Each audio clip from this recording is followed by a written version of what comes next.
The first time you hear this story you think you are seeing sensational clips and cruel headlines, but what I am about to reveal will rearrange how you perceive pity and prosecution.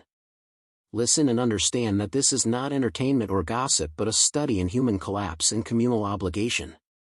This family was not born into infamy overnight, they were made slowly by choices, accidents, and a hidden arithmetic in bloodlines.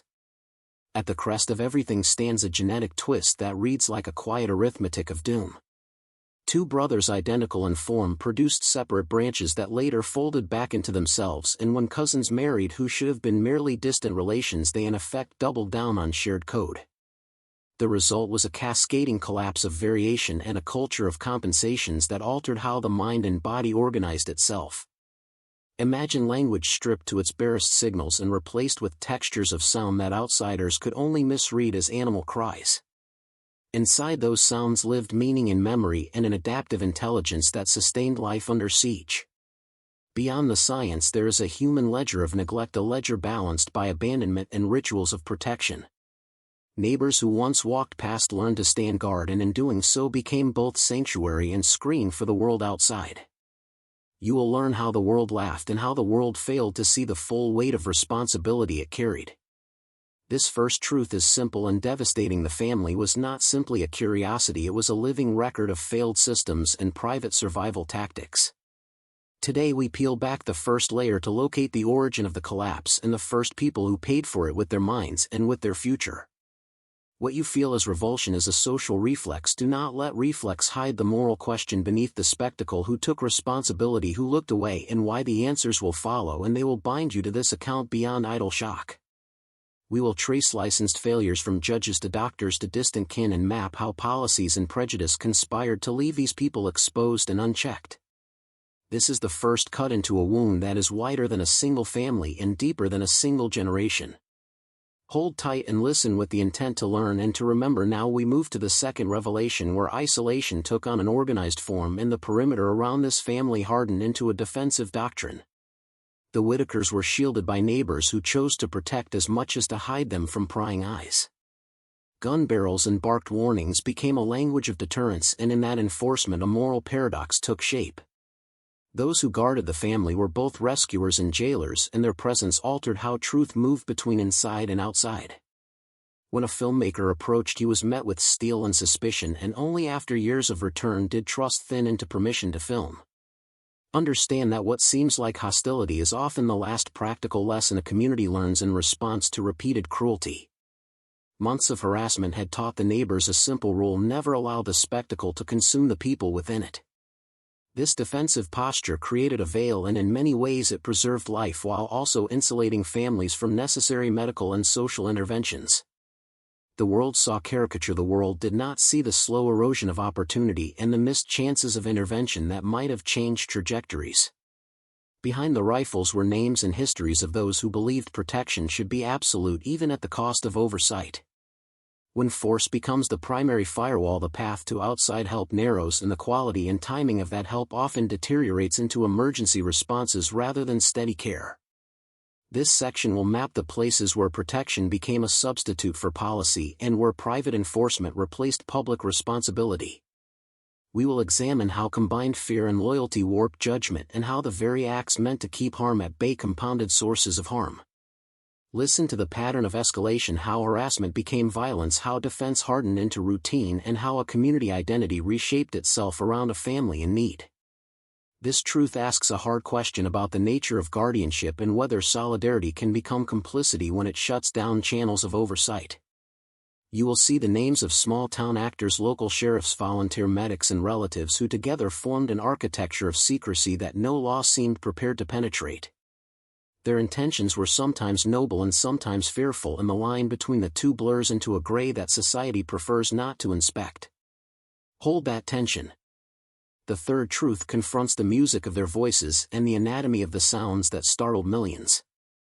Outsiders heard barks and grunts and rushed to label it degeneracy, and that rush tells us more about us than about them.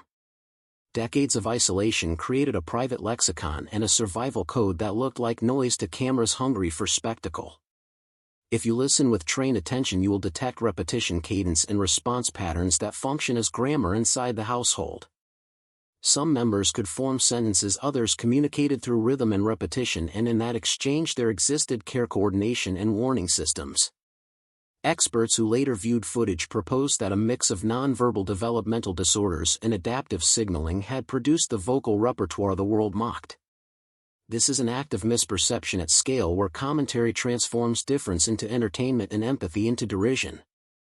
We will analyze audio fragments and testimony to reconstruct how meaning traveled through those sounds and how misreading became an instrument of shame. A family system that developed alternative communication under duress is not evidence of loss of humanity, it is evidence of a human impulse to persist in language no matter the obstacle. When speech fails, other channels expand and become rich with intention and tenderness that cameras rarely capture. Contemplate the cruelty of instant judgment and how an algorithmic appetite for viral sensation amplified that cruelty into global ridicule. Beyond ridicule lies a story of adaptation and of techniques born of necessity that allowed family members to coordinate feeding, bathing, and defense in the absence of formal schooling and therapy. We will show moments where a bark meant warning, where a grunt meant approval, and where a look contained cataloged affection. This section will make you hear what you thought you already knew and will force you to confront what you refused to listen to before. Listen now to the pattern of survival embedded in noise and prepare for the next truth that maps injury onto community response. The internet treated living people like specimens, and in doing so it changed the moral currency of compassion and contempt.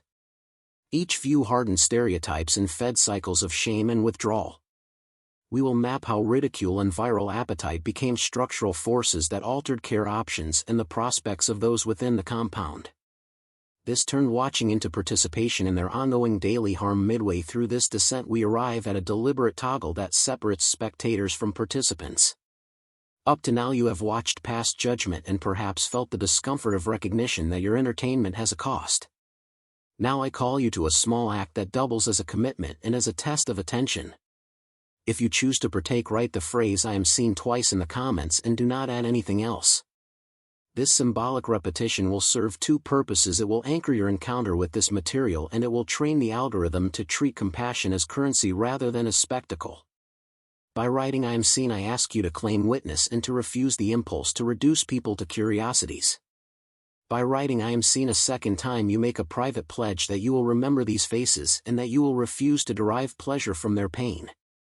This is a ritual of identity transformation, small, simple, and public, and if enough of you perform it, the platform will register a different kind of engagement.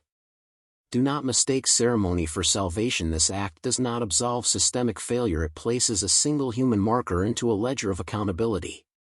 Beyond the comment, ask yourself what action follows witness. Will you donate time or resources? Will you challenge local institutions that failed these people, or will you simply click away and pretend you never saw?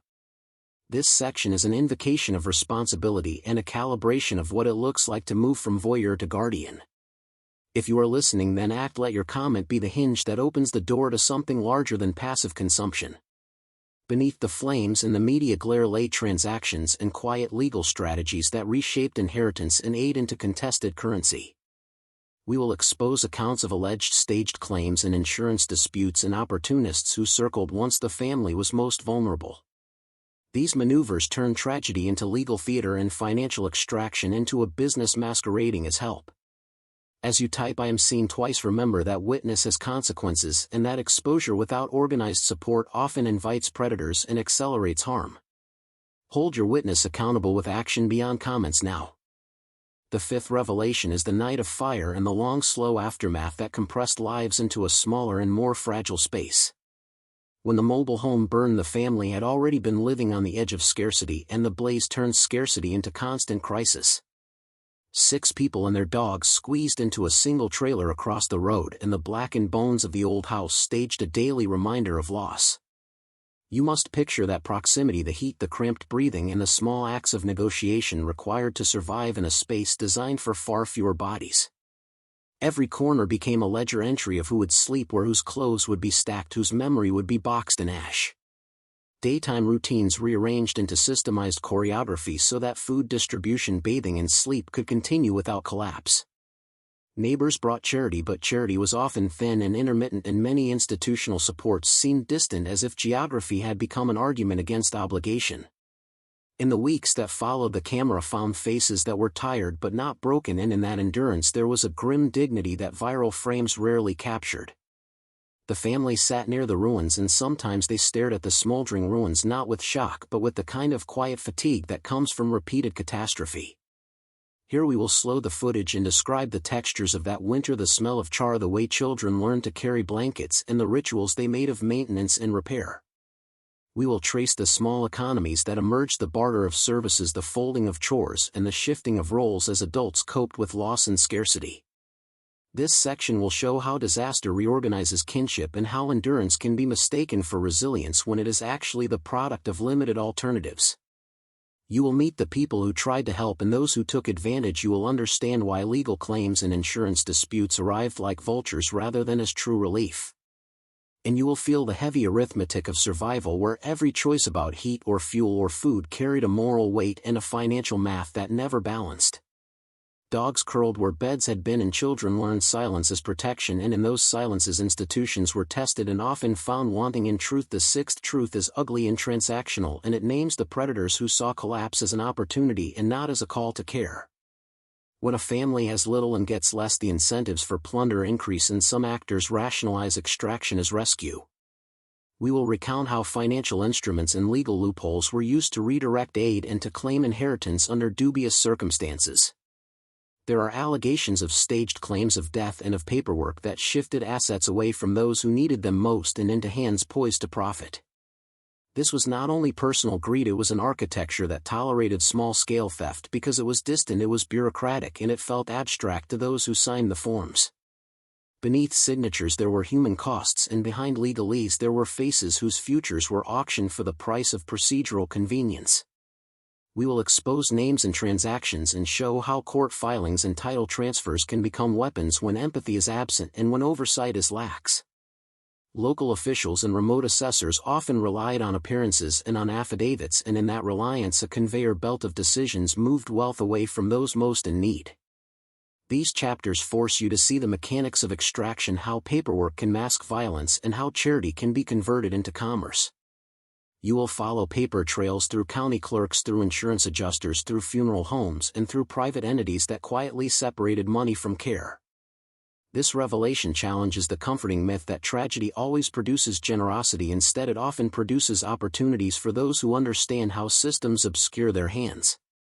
We will show how anonymity and distance enable rationalizations, and how small towns with weak oversight are easy hunting grounds for procedural predators.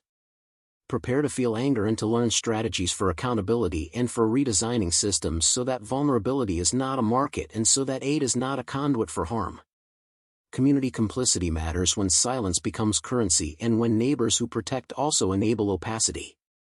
We will document how whistleblowers were sidelined, how reporting was deflected, and how small interventions might have prevented wider damage. At the end of this section you will have a playbook of concrete actions: demand audits, insist on transparent guardianship, support local advocacy groups, and press for public oversight of funds meant to assist vulnerable families urgently. The final revelation is not a fact but a demand. It is an unveiling that asks you to choose what to do with knowledge that changes you. You have descended with me into a story of genetic collapse, social neglect, legal predation, and the mechanics of spectacle. Now you must decide if witness will be a shallow act or a covenant of duty. This family is not merely an object of fascination, they are mirrors held up to institutions and to the private choices of neighbors and professionals alike. In their faces you can read a ledger of omissions, and in their survival you can see the stubbornness of life when stripped of privilege. This section draws the threads together and names the hard work of repair and accountability that must follow exposure.